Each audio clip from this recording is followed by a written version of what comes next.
Welcome back to English Classes Online, where English learning is made easy. On this channel, our goal is to equip you with the linguistic tools required for effective communication and for success in your English exams. We teach everything English, and your proficiency is our business. If you are intending to take any of the English language proficiency tests, such as IELTS and Duolingo English Test, DET, you'll find links to our training courses in the description section below. Moreover, we teach you how to use the English language as an effective tool for creating content, monetizing content, and creating for yourself multiple streams of income on various online platforms. If you are interested in such lessons, kindly subscribe to this channel by clicking on the subscribe button below. Make sure you click on the bell icon as well, so that whenever a new video is uploaded on the channel you will be notified instantly. This will ensure that you don't miss any of our new videos. We appreciate all of you out there who keep supporting us by liking and sharing our videos with your friends and relations. Do not forget to browse through our playlists for other video lessons. In the description section below you'll also find links to different resources such as ebooks, online courses, and training courses that you might find useful for your English learning or for your content creation skill development. Let's get started with today's lesson right away. Hello and welcome to today's class. Our focus is on JAMB 2019 to 2020 questions on semantics. I am Benjamin. Let's dive into the lesson. We want to begin with consolidated JAMB questions, English language 2019. The instruction is as follows. In each of questions 26 to 30, select the option that best explains the information conveyed in the sentence. So here we are dealing with semantics, which is the study of meaning. Whenever an English exam question requires you to pick your option based on the meaning of words or expressions, then you are dealing with semantics. So let's begin to look at the questions one by one. Question number 26. The men were not pawns in someone else's political game. You need to understand what the sentence means before you are able to pick the correct option. Now, if you are a pawn in someone else's political game, it means you are being used by them. You know, a pawn is someone who is used by another person or a group of people to their own advantage or to achieve their own goal. So that is what it means to be a pawn in someone else's political game. Now, with this in mind, let's go through the options. A, the action they executed was their idea. B, the men used someone else's plan. C, they were used by someone's political game. D, they loved playing the political game. The correct answer is A. The action they executed was their idea. It wasn't someone else's idea, so they were not being used by someone else. Let's move on to question number 27. The class was tired of the new boy jawing away all the time. When you jaw away, you know, the jaw is the lower part of your mouth, which, you know, moves, you know, as you speak. So that actually is what informs the idiomatic expression. When you jaw away, it means you talk continuously. So let's look through the options. A, he bit off people's jaws. B, he was always chewing in class. C, he talked continuously in class. D, he was always making trouble for the class. The correct option is C, he talked continuously in class. That's the correct option. Question number 28. The governor parried all the questions put to him by the journalist. What does it mean to parry? To parry is to block something, like a fence, when you parry questions, you dodge the questions, so to say, or you evade the questions. So let's go through the options. A, the governor answered all the questions brilliantly. B, the governor failed all the questions. D, the governor evaded all the questions. Option C is missing. However, we already have the answer in D. D is the correct option. The governor evaded all the questions. When you evade something, you cleverly dodge the question. Okay, so let's move on to question number 29. Bassey is as hard as nails. Now, what does this mean? To be as hard as nails is to be extremely tough. All right, even the word hard already gives you a clue as to the meaning. And also knowing what a nail is, it is very tough, which is why it can be used to nail hardwood. Okay, let's go through the options. A, Bassey is very strong. B, Bassey is very brave. C, Bassey is determined. D, Bassey is unsympathetic. So I want to correct something here. D, one might be tempted to pick D.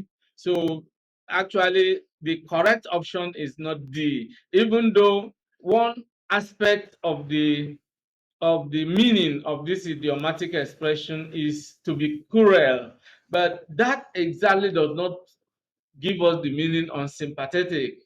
All right, even though it could be part of it, but the meaning being conveyed here is that of toughness.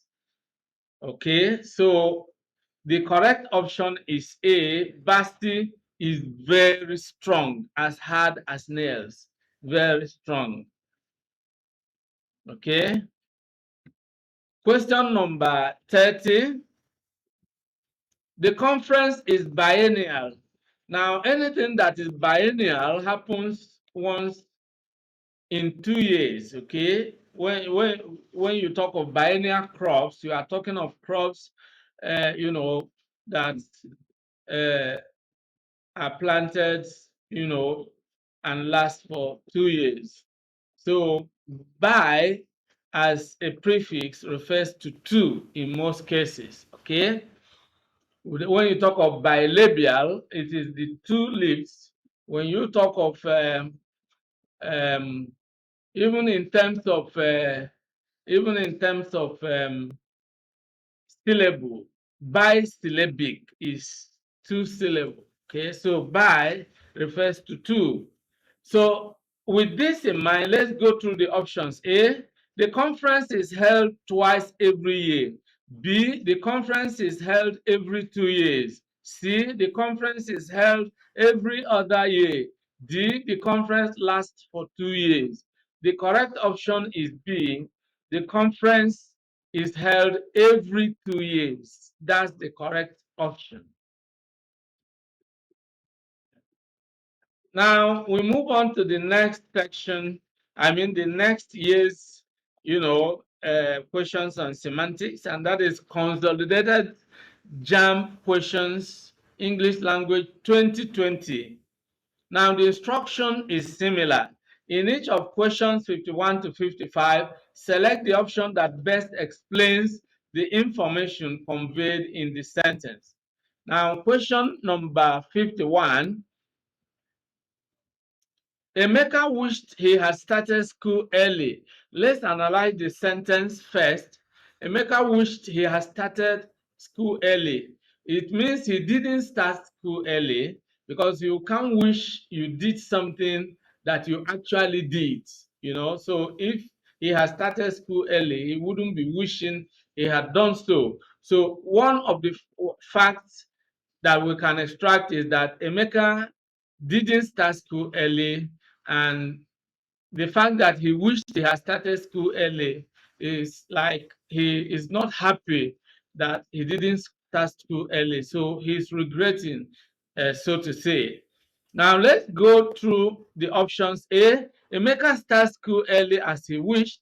B, Emeka regretted starting school early. C, Emeka regretted not starting school early. D, Emeka could have started school early if he had wished.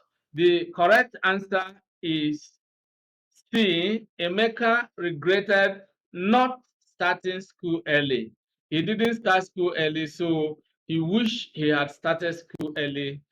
He regretted not starting school early. So that's how to arrive at the correct meaning of a sentence. You analyze it, because the meaning of a sentence in English or a sentence in English cannot be considered to be grammatically correct if it doesn't convey the intended meaning. So meaning is part of the grammaticality of an English sentence, okay?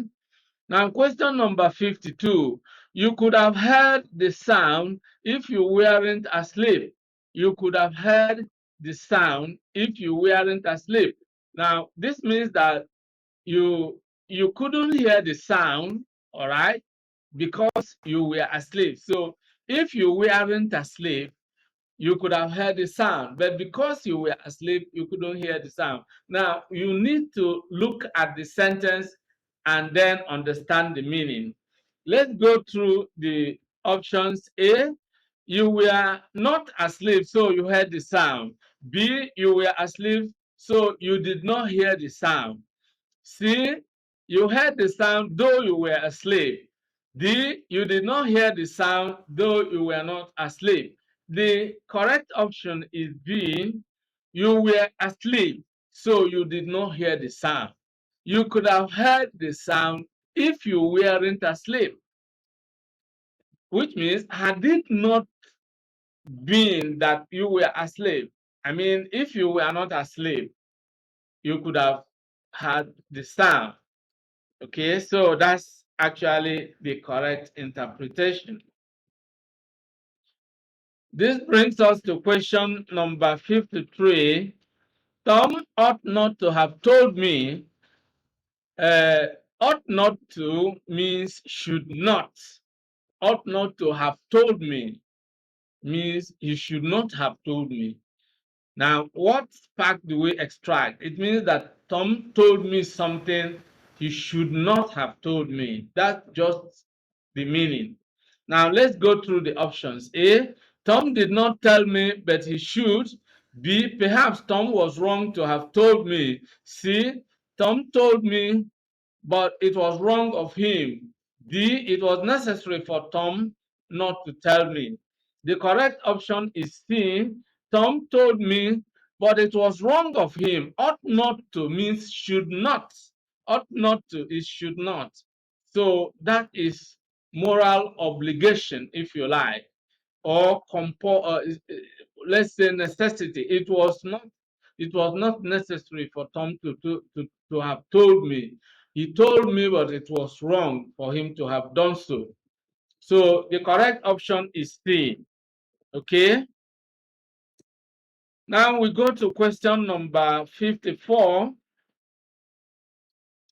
Bolade would make a mess of cooking the rice. What can we extract here? It means that, Bolade would make a mess of cooking the rice. If you allowed him to cook the rice, he would make a mess of it. Now, what does this really mean? Let's go through the options. A, it was typical of Bolade to make a mess of things. Let's begin to eliminate. Now, option A is out of it because what is being spoken of is rice specifically, not of all things. B, Bolade cannot cook. That's not the meaning of it.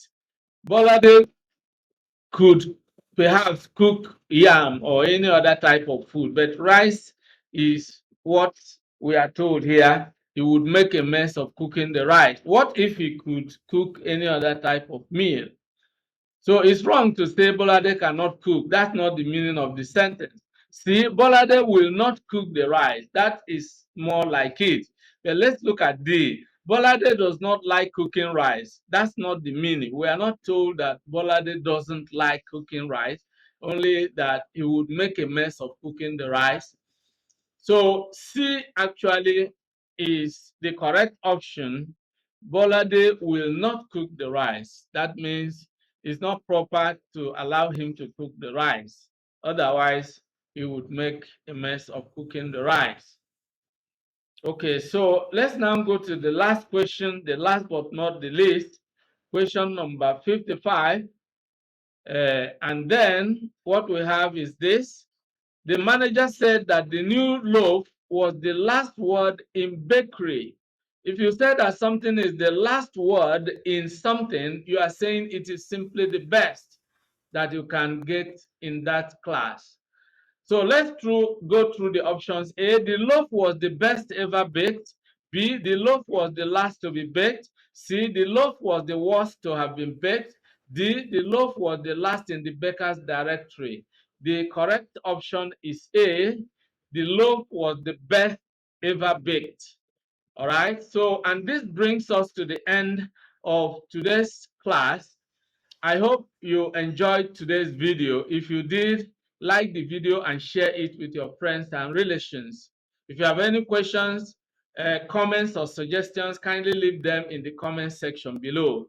See you in the next class, and goodbye. Many thanks for watching today's video. A big thank you to all of you out there for being part of today's episode. I hope you enjoyed the video.